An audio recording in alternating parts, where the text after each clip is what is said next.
On behalf of the department, I, Dr. Rajkala Patil, Associate Professor and Head of the department, welcome you all on this series. And today we have a well-known Panchakarma specialist and a good teacher from IPGT and RA, Dr. Rahul Gandhi. I welcome you, sir.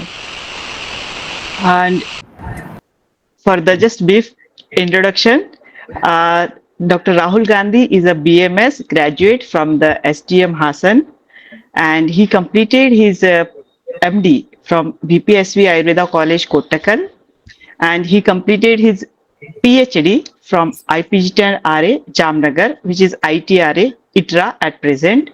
And he worked as assistant professor in G.J. Patel Anand College and Parul Institute of Ayurveda. And after that, in 2016, Dr. Rahul has joined the ITRA till date. And since this last 10 years, he has worked in many areas. He was working in the WHO, TOR. He was working in many administrative committees. He is dealing with the patients, with clinical teaching, hands-on training to the students. With this vast experience, I welcome Dr. Rahul to deliver this lecture for our students and those who have joined. Welcome, Dr. Rahul, and over to you. Thank you. I think I'll thank you, Dr. Rajkala ma'am, for the introduction. So I think I'll share my slides. Rajkala ma'am, all the students and faculty members of IMS BHU, and all those who are have taken their time and joined this session for my talk on seasonal Panchakarma, which was given to me. And seasonal Panchakarma as a preventive tool in Ayurveda, like how can it be used for prevention? So before starting the various aspects of seasonal Panchakarma, I think we'll start with the basics of what seasons are. So like how the seasons are formed, especially in the subcontinent of India and throughout the globe. Like the seasons are not same everywhere. In India, we have 6 seasons, like as we know from the references of Charak Samhita, Sushruta Samhita, and Vagbhat Samhita, we have 6 seasons. So normally the 12 months are divided into 2 months each in 6 seasons. So just to start with an introduction, I think you might be knowing this. This is an sand clock, and this represents time. So what is time? So when the chapter in Rutucharya or Dinacharya and all those starts in Vagbhata Samhita, especially in Ashtanga Sangraha, he tells that Kalohi Nam Bhagwan Na Adi Nidano. So what he tells is time is perpetual. Time is continuously moving, and it itself is God. And Yathopachita Karmanusari Yadanurodha Adityadaya. Now, how this is controlled, how this time in Earth is controlled, which is very specific to our particular habitat, is through 3 factors. That is Aditya, that is sun, then Soma, that is moon, and the third is Vayu. So basically, the seasons are divided basically or mainly because of the movement of sun. Now, how does it do that? So before going to that, even Bhagavad Gita tells what is the importance of Kala. Like when Lord Krishna tells that while teaching Bhagavad Gita to Arjuna, so Krishna Bhagavan says that I myself am Kala, and I am responsible for the destruction of this whole world and the individuals also. So not taking it negatively, but the thing is that again this signifies that time is perpetual, and along with the time the things come to an end. So we are continuously progressing in time, and it leads to various changes of time, which are attributed mainly to the sun, moon, and the air or wind. Now, how does this happen? So little bit of basics of the geography or geographical climatology, like how the seasons occur. So if we see, Earth is not straight like what we may imagine. I think this is very basics. Everybody knows this. So it is tilted at an angle of 23.5 degrees, right? And this tilt, as you see, this tilt leads to the sun rays not directly falling on the exposed part of the globe. Now this is where the seasons start coming. Now the seasons, as we know, that 365 days, Earth has 365 days. A year in Earth is of 365 days. This is because from one point of time, the Earth revolves around the sun coming to the same point. It takes 365 days. Now, roughly around 365 days. Now, this revolvement of the Earth around the sun leads to various changes in the seasons and the exposed part of the Earth. Now, as you see, this Earth is tilted and the sun rays are falling oblique in this particular part. Now, what happens when the sun revolves? There is a visible movement. Even we can see the visible movement is there, where the sun, as we feel, the sun moves towards either the northern direction or towards the southern direction. Now, this movement from northern direction towards the northern direction is called as Uttarayana, and towards the southern direction is called as Dakshinayana. So, if you might have observed that in a particular season, when it is in the center, if we consider that, so towards when we are moving towards the winter season, the sun, we can see that it shifts from the center towards the southern direction, and when it moves towards the summer season, it goes towards the northern direction. This is nothing but Uttarayana and Dakshinayana. So this two divisions of these 12 months leads to Adanakal and Visargakala. So Adanakal is consisting of Shishira, Vasanta and Grishma Rutu, and Visargakala is consisting of Varsha, Sharad and Hemant Rutu. Now this movement or the seasonal effects is caused by three factors, as I told. It is sun, moon and the air.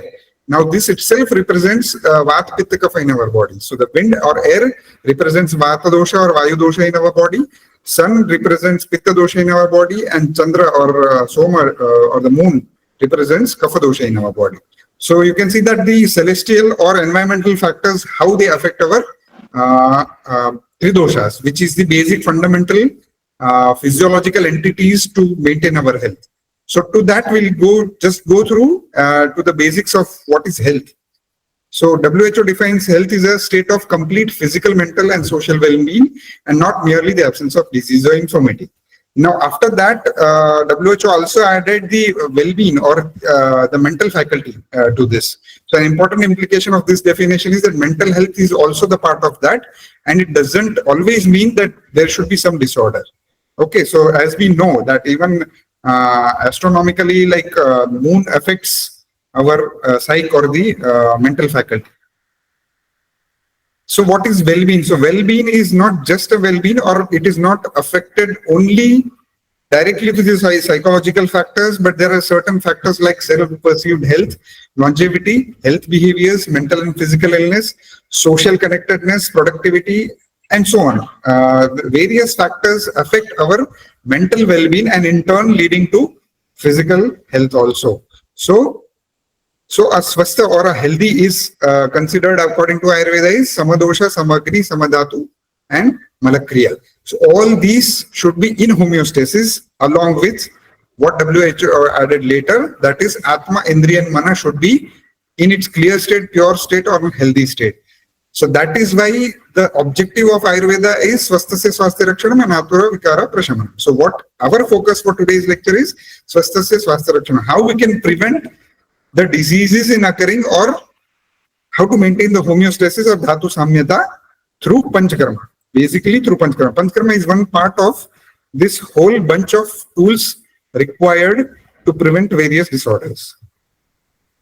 Now what is the purpose of treatment? So treatment is done to maintain the dhatus homeostasis and do not disturb these dhatus. Okay, so any like if any of like most of you might be from Ayurveda, so you know about Vishuddha Chikitsa. Acharyas have told that the treatment should never disturb the natural dhatus or natural doshas, and instead it should not it should treat the disorders, but it should not create any further complications. So overall, the ultimate aim of Ayurveda is Dhatu Samyata, right? So homeostasis among the dhatus. Now this is possible only because of these three doshas, which are the basic physiological entities, right? So Vata, Pitta and Kapha. Now how to maintain this physiological entities? Now this is not just to go into the deep, now we know about Prakriti, right? So Prakriti is nothing but the permutation and combination of broadly these three doshas at the time of birth or at the time of conception, right? So this leads to the Prakriti after the birth. So this Prakriti is nothing but the balanced state, relatively balanced state of Vata, Pitta, Kapha in a particular person. Now, what is Vikriti? The imbalanced state of these doshas, either only the doshas, that is the initial stage. If these doshas are leading to the vitiation of dhatus, further if it is vitiating the malas and so on. Okay, so these everything where the doshas start, the imbalance of doshas start, and further it imbalances the other physiological entities is called as Vikriti. So the question is, we say that Prakriti is, what is the Prakriti? It may be Vata Prakriti, Pitta Prakriti, Kapha Prakriti, Doshaja Prakriti, and so on.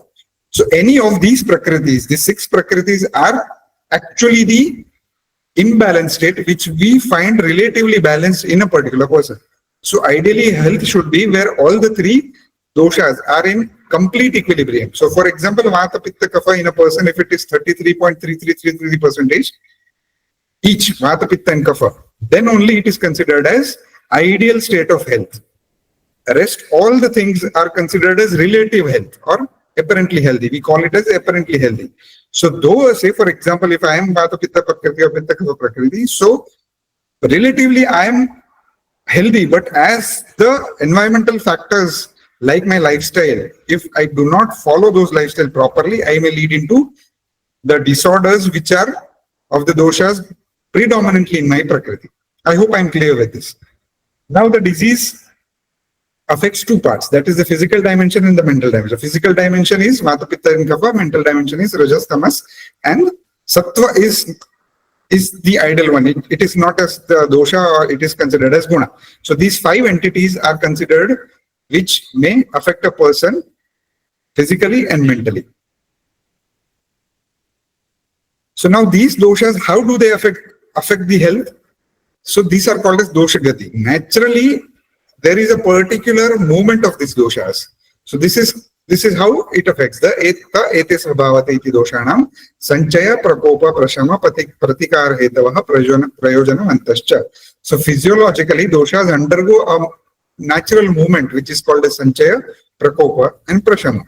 Now this happens in every person who is apparently healthy, right? So I'll just try to explain in terms of certain examples. Okay. Now say, as you can see the picture, that the animation shows that Earth is rotating and the satellite is rotating in a particular orbit. Now normally all these orbits, even the Earth revolving around the sun has an elliptical orbit. Now elliptical is, which is wide at 2 places and narrower at the centers. Okay, so that is the elliptical orbit.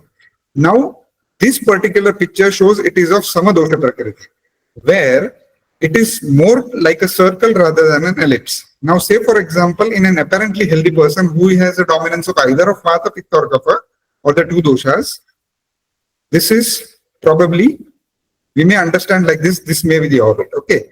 Now this is of the Vishama Dosha Prakriti. Now what happens is, when it is closer to the Earth, the satellite, when it is closer to the Earth, it is in the normalcy.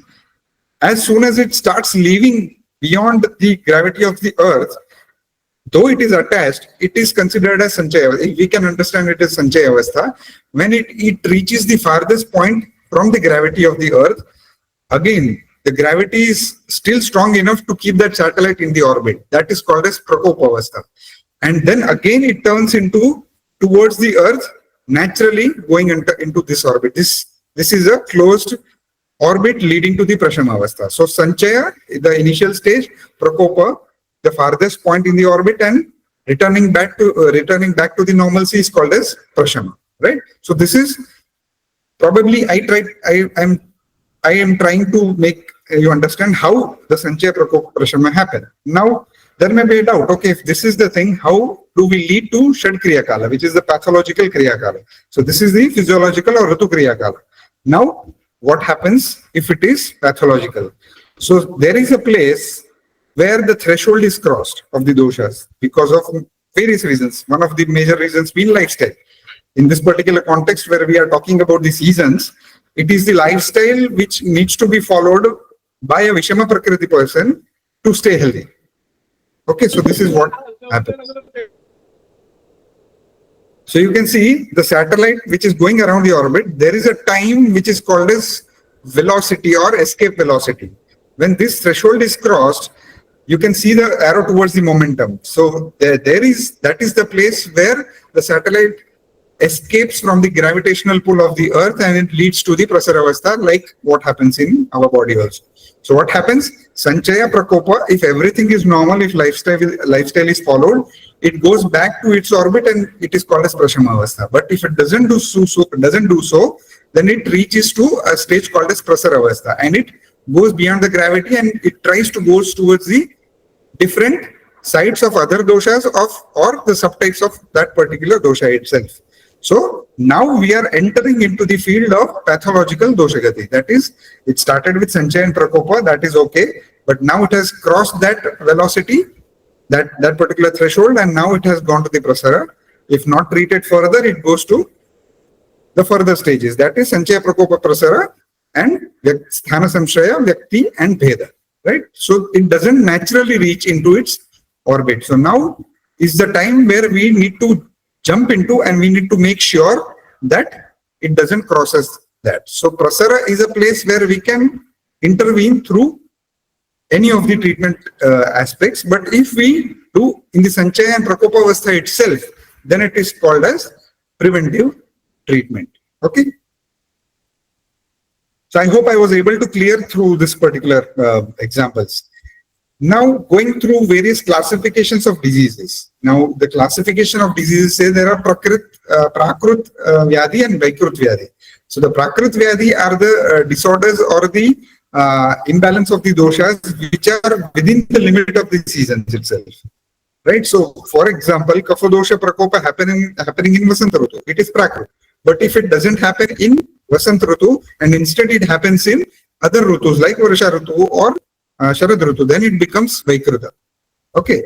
Again, it crosses that particular threshold, then also it is called as Vaikruta. So Sanchaya Prakopa happens, but that Prakopa leads to Prasara also may be considered as Vaikruta type of Vyadhi. Now, other classification is Kalabala Pravritta. The Vyadhis can be classified as Kalabala Pravritta also, which are affected by the time. So these are affected by Shita, Ushna, Vata, Varsha, Atapa, etc., etc., etc. Various environmental factors which are bound to the effect of time. Now these are further divided into Vyapanna Rutukruta and Avyapanna Rutukruta. So Vyapanna Rutu is nothing but abnormal seasons and Avyapanna Rutu are nothing but normal seasons. So what we were talking about is Avyapanna Rutu. So Avyapanna Rutukrutanam Puna Yatha Dosham Yatha Rogam Eva Upachara. So Avyapanna Rutu is in winter will be there. In summer will be there. In Varsha, monsoon, rain will be there, and so on. But if in winter, if it is raining or if it is too much of heat, then it becomes Avyapanna Rutu, right? Sorry, Vyapanna Rutu. So Avyapanna Rutu, where the qualities of the seasons have not changed or are not affected. And such diseases which we see normally are considered as Avyapanna Rutukruta doshas. And this can be treated as per the doshas itself, right? So in Vasant Rutu, Kapha Vyadhi happening, you treat it with Vamana. In Sharad Rutu, Pitta dosha or Rakta dosha involvement is there, Prakopa is there, you treat it either by Rakta Mokshana or Virejan. And in Pravarat Rutu or Varsha Rutu, if Vata Prakopa is there, related Vata Vyadhis can be treated with Basti or any other treatment of Vata dosha. Then the second is Vyapanna Rutu Krutana. That is Atra Vyapanna Rutu Krutanam Purvodritanna Pana Aushadha Bir Upacharaha Yathasvamcha Vyadivihita Veshajam Rutu Vyapat Prashamanam Cha or Devavya Pashrayam Cha Homadi. So physically or without Devavya Pashraya, if you want to deal with those particular diseases, classical example we can quote here is Janapad. Sorry? Am I audible? Yes, yes. Yes, sir, continue. Okay. Yeah, so the classical example of Vyapanna Rutu Krutanam are Janapada Udvamsa. Now, when we go to the treatment of Janapada Udvamsa, you can see, just read the red bold line, Karmam Panchavidam Tesham Beshajam Paramukhyate. The best treatment of Janapada Udvamsa starts with Panchavida Karma, that is nothing but Panchakarma. And obviously, there are other things to be taken care of. Even in Panchakarma, if you want to use certain medicines, we use certain medicines for Vaman Virecham, Nasya Basti Rakta Mokshan. So these particular medicines needs to be collected before the occurrence of Janapadottams, right? And Sarvesham cha Vyadina Vata Pitta Shleshmanam Eva Moolam. So whatever the things happening in Kalabala Pravritta or any Vyadhi are always focused on the three basic physiological entities, that is Vata, Pitta and Kapha. It is the abnormality of Vata, Pitta, Kapha either in a Prakrita Avastha or Vikrita Avastha leads to a particular disease. It may be any disease. So that needs to be treated. So the basic target of our treatment is Samyata in Vata dosha, Pitta dosha and Kapha dosha. Right?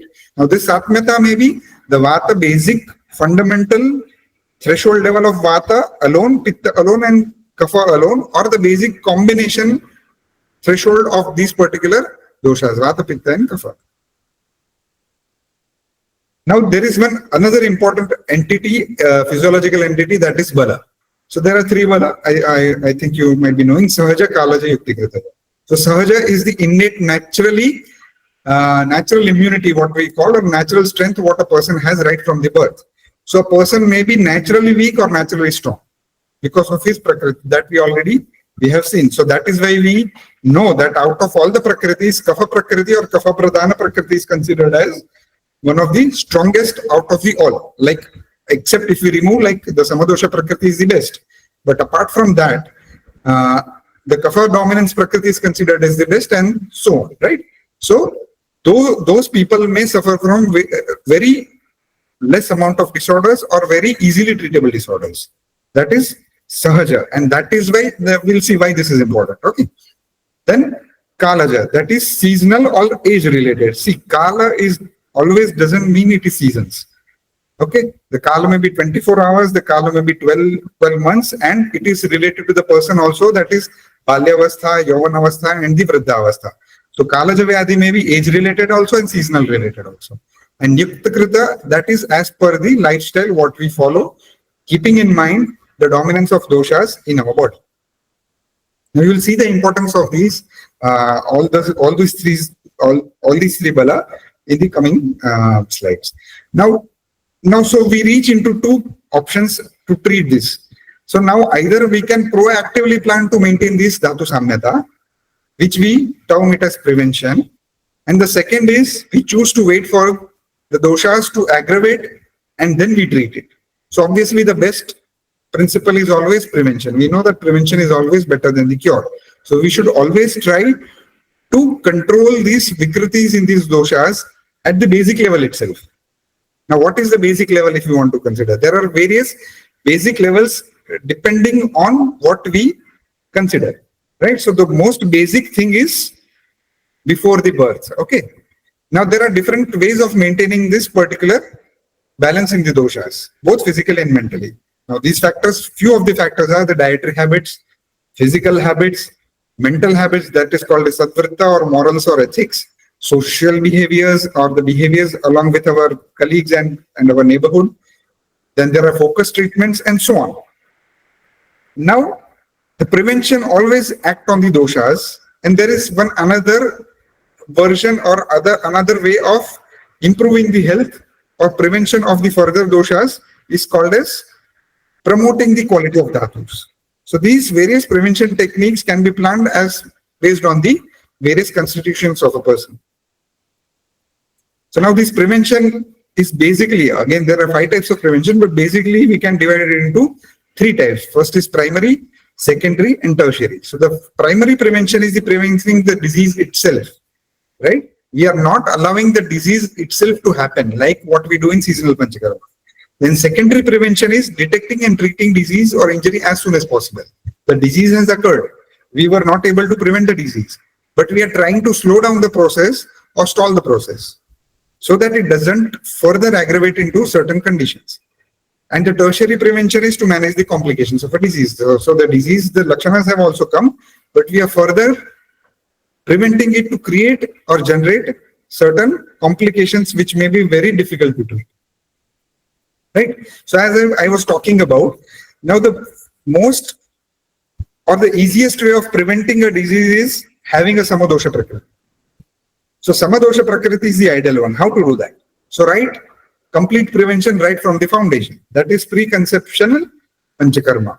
So this pre-conceptional Panchakarma will lead to proper menstrual health of the male, of the mother, and the instrumental health. Okay. So before the conception ends itself, the mother and father should undergo Panchakarma as explained in Charaka Samhita, Chikitsa Sthana, Rasayana and Vajikarana Pada, right? If you might remember. So preconceptional Panchakarma will lead to proper balance of the doshas in the mother and father, further leading into the proper balance of these three doshas in the child. Okay, so if you have not done, still we have next step. The pregnancy has occurred, conception has occurred.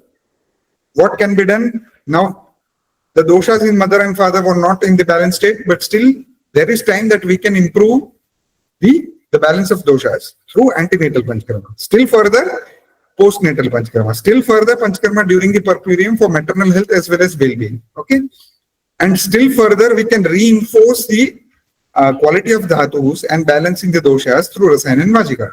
So the first part is important as far as this particular today's part is important. Now the next step is, say the person has born and has a particular prakriti. We know that this particular prakriti is there. Say for example, Vata Pitta Prakriti or Pitta Kapha Prakriti. Either of the Dvidosha Prakriti is there, which is the most common one, which we come across nowadays. So there is a regime called as daily regime also. So there are various procedures to be followed in a 24-hour cycle, that is every day. Now, this is one more step to prevent the diseases to happen. I will not go into the details of that, but this is one more step to prevent the diseases before going into the seasonal Panchakarma, right? Now, what happens is, even though a person follows this Dinacharya, there will be certain lifestyle issues that may lead to certain amount of dosha imbalance as the time passes or as the season changes. So this is where the seasonal regime or importance of seasonal regime comes. So what is the Ritu Samshodhana?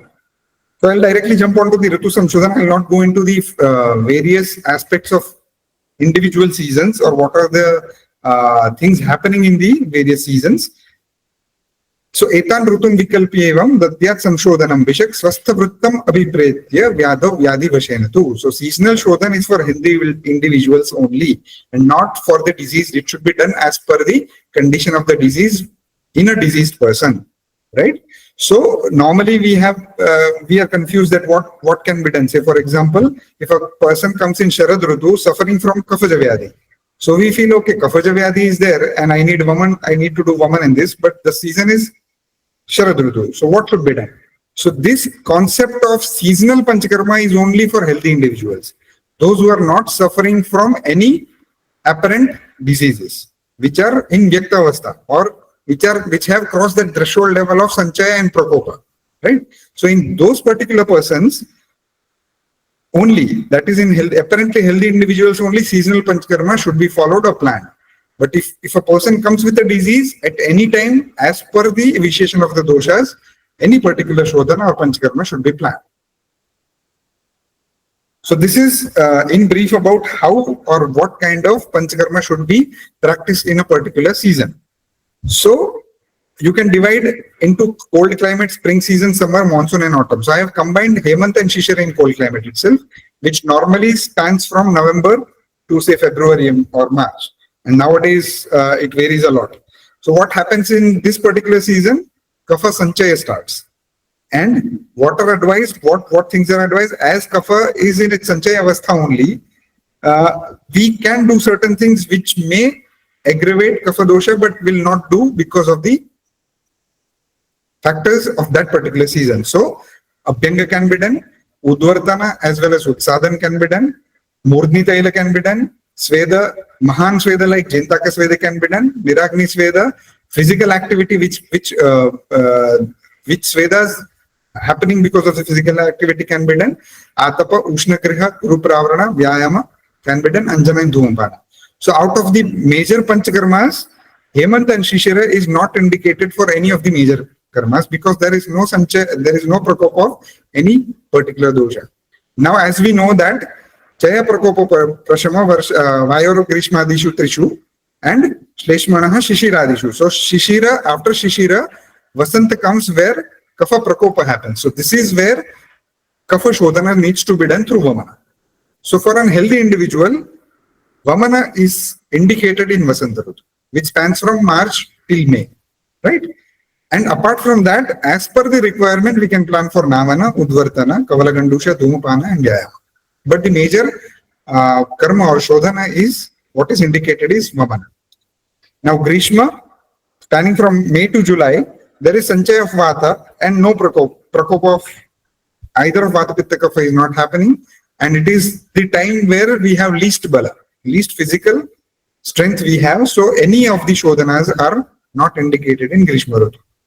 Then Varsha Rutu, that is monsoon, spanning from July to September. The Vata which was Sanchita, now it's going into the Prakopa. So this particular first phase of Varsha Rutu, where the first rain starts, is considered as, the Dalhana Acharya tells that first rain, when it rains, is called as Pravrut season, right? So that particular Pravrut season is considered for Basti, where the Vata Prakopa happens. And here Pitta also starts getting accumulated, right? So Basti is ideally done here. Apart from that, Udvartana and Darshana may be done as per the requirement because of the more amount of humidity or moisture in the surrounding environment. And the last season is in this particular table is Sharad, that is spanning from September to November, where Sanchaya doesn't happen of any doshas, but Pitta Prakopa, which was Sanchita in Varsha Rutu, comes here. And this is ideal for Viresham and Rakta Mokshana. Now, there may be difference of opinion of Rakta Mokshana as a part of Ratucharya, but this is what the Acharyas have told. We'll discuss as we go into the Rakta Mokshana procedure proper. Now, apart from this, how these all Panchakarma, majorly these 5 types of procedures are responsible in maintaining health, right? So, Vamana, the second one, I'll go with second one, where it treats Kapha and Pitta dosha, which is situated in Amashaya. So, as you can see, Amashaya is cleansed because of Vamana. Virechana treats Pitta and Vata, leading or cleansing the central part of the GIT, that is Grahani and Pakvashaya. Basti, which treats Vata dosha, cleanses the lower part of the GIT, that is Pakvashaya. The remaining is the head and neck, which is cleansed by the Shirovirechana. And if anything which has gone into the peripheral circulation is treated by Rakta Mokshana. So this is how all these Panchakarma, if done seasonally also and without season also, if all of these are done properly, it cleanses anatomically all the sides, as well as it helps in balancing the physiological entities, that is Vata, Pitta, Kapha, and the Rakta also if it is in Dushtavastha. So now we can go through these major Panchakarmas, specifically how they are beneficial in preventing of diseases. So I'll go through very quickly through the benefits of each of these karmas. So first is Nihana benefits. Though Snehana is not as such a part of Panchakarma as a Pradhana Karma, but still it is important because to have proper Vamana and Virechana, Snehana is of utmost importance. So that is why I have included Snehana in this. So what are the benefits? It improves digestive fire. Dipta Antaragnihi, Parishuddha Kosta. It cleanses the spaces because of its nature itself, that because of its Nigdhata. Then Pratyagra Dhatu, or it improves the quality of Dhatus. Balavarana Yukta. Now all these 3 when you achieve, you get a good complexion, you get good strength. This again leads to Dridendriya. Now Indriyas are considered as the gateways of disorders, of various disorders, especially both the psychosomatic. Okay. So if those are working properly, you are closing those gateways. Mandajara, see again the interesting point is Mandajara in some or the other form, and Shatayu, that is delayed aging or longevity, directly or indirectly is the benefit of all the Panchakarmas. You'll see in the further slides. Now, benefits of Shodhana, this includes both Vaman and Virechana. So Malapaham, it expels all the waste products because of the metabolism. Balavarana Prasadanam, it improves strength and complexion. See, again, you see, Ayushya Yujyate Chiram, it imparts longevity. Prakritischa anuvartate. That is, it maintains the homeostasis of the doshas and the dhatus. It improves functioning of the sense organs. It enhances physical strength, immunity, sexual vigor, fertility, etc. and non-recurrence of diseases. And post-shodhana, what are the benefits? Sarva rasa abhyasa kshama. If you remember in the Dashavida Pariksha, Satmya Pariksha is there, and Pravara Satmya or the best Satmya is considered as Shadrasa Satmya. If a person is habituated in taking all the 6 rasas, they are considered as having best Satmya, and that Satmya will always lead to complete health. So that 6 rasa will lead to, intake of 6 rasa regularly will lead to very good quality of dhatus, thus in turn improving the health or preventing various disorders. And this is happening, this sarva rasabhyasa kshamaha is happening because of the panchakarma. Then asansargo, asakta vegaha, that is easy passage of the urges or the regular urges or the natural reflexes of the body which are there to self-cleanse or auto-cleansing of the body. Rati yukta sthirendriya balavan sattva sampanna. Right? Now the benefits of basti, it improves or it maintains the movement of vata. Now we know that basti has santarpana effect also and apatarpana effect also. It improves complexion again, imparts strength, it improves health, it maintains health, it gives long life again, given to all age groups, acts on all body parts and dhatus. Nasya, it mainly affects the Urdhva Jatrugata anatomical structures. So I'll just go to the last point. It delays aging, age-related disorders of the head and neck. Right? So you might have seen that all the panchakarmas are leading to maintenance of health and maintenance of homeostasis of the dhatus and preventing of the diseases and giving longevity and delaying the aging. Now, this is what I was telling, that Rakta Mokshana is little bit controversial when we talk about seasonal panchakarma.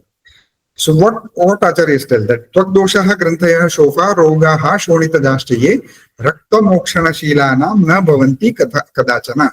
That is, at least these doshas, Tvak doshas, will not happen to a person who is habitually undergoing Rakta Mokshana. Right? So the Ritucharya, in the context of Ritucharya also, the Acharyas tell that Rakta Mokshana should be done seasonally. And in the context of Rakta Mokshana, the procedure itself, the Acharyas tell that if you habitually do, okay, we consider that this is seasonal performance of Rakta Mokshana. If you do that, you will not suffer from many of the skin disorders. Plus, it improves the psyche of the person also. Right? Now, what are the benefits of pure Rakta? We know that Rakta Mokshana is done to improve the quality of the Rakta Dhatu.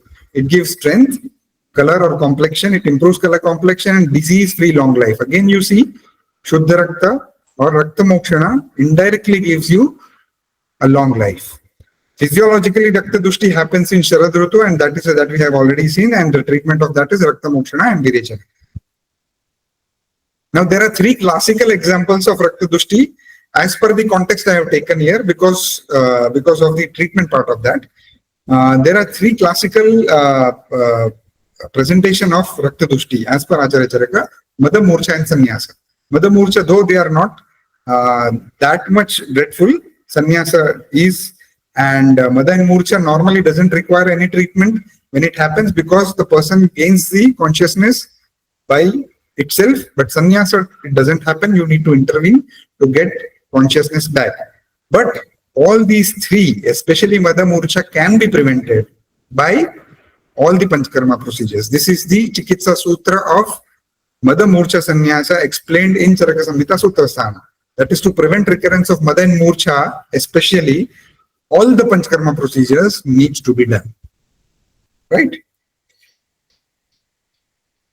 Now, these are certain, I think I have collected 3 or 4 studies because the problem with the evidence-based seasonal Panchakarma is, though we do practice Vasantika Vamana, we do practice Sharadiya Virechana, at least these 2 we do, as a prevention of, as a preventive aspect of Nasya, we do practice Pratimarsha Nasya. We don't do, at least I have not come through the persons who might be doing Rakta Mokshana as a preventive aspect. But the data, what is available, easily available, it's very less when we talk about seasonal Panchakarma. So I have tried to get certain studies of those.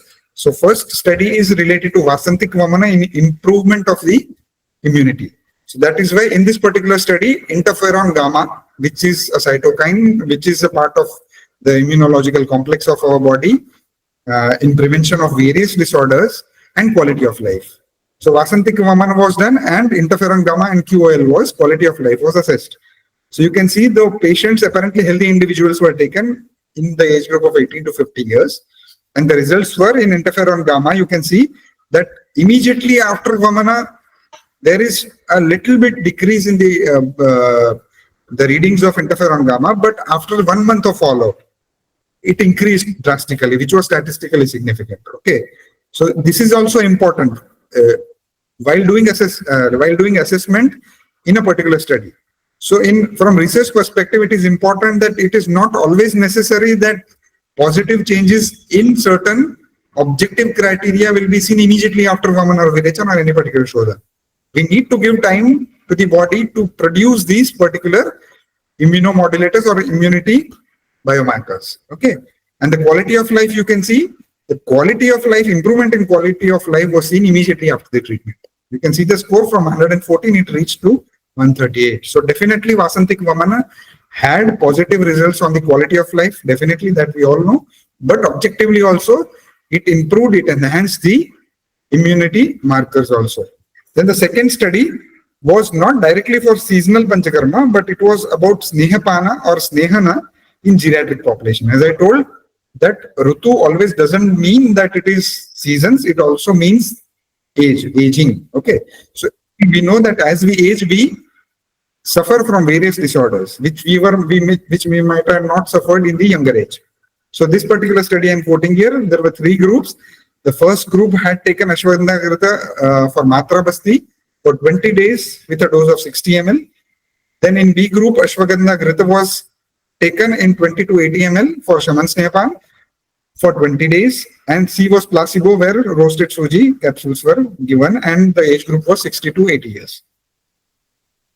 So the first result in of group A in various factors like Agnimandya, Malabaddhata, Balakshaya, Grahanakshaya, Nidranasha, Shwasa, etc. This Shwasa is not the pathological Shwasa, it is the kind of exertional dyspnea because of the aging. So you can see all the factors, all the clinical findings had improvement. The group A, which was Matra Basti, in group B also there was significant improvement. And group C also, certain changes were there, but in compared to group A and group B, it was not that significant. Then there were subjective criteria which were assessed. First is geriatric depression scale. You can see in group A, B, and C, there was drastic change in this scale in group A and group B. And similarly, SF36 scale, which is related to the, again, quality of life. In group A and group B, you can see, in compared to group C, group A and group B, the quality of life improved to a greater extent. So in comparison, like as a whole, Snehana, all the factors which were observed in the geriatric population, abnormal factors, had good effect, either through Basti and Shaman Snehapana, but on comparatively, Nidra Nasha was better improved by Matra Basti, and the quality of life also was better improved by Matra Basti. So regardless of how the Sneha was given, but Snehana as a whole had a positive impact on geriatric population.